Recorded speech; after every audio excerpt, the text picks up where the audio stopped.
As coronavirus infections continue to surge in states like Texas, Florida, and Arizona, former Food and Drug Administration Commissioner Scott Gottlieb on Sunday sounded the alarm, saying the states could begin to see cases rise exponentially this coming week. The cases are building quite quickly in Texas, Florida, Alabama, South Carolina, North Carolina, Arizona.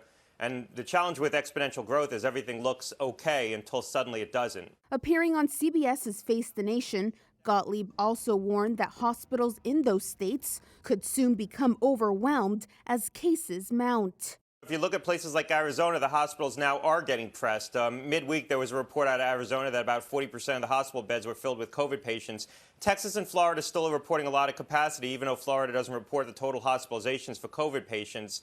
But these things can mount very quickly, as we saw in New York. But Acting Secretary of Homeland Security Chad Wolf said the Trump administration was on top of the outbreaks. We've tested over 25 million Americans. Also appearing on CBS's Face the Nation, he said they had sent medical equipment, staff, and Department of Homeland Security personnel into areas that were seeing an uptick in infections.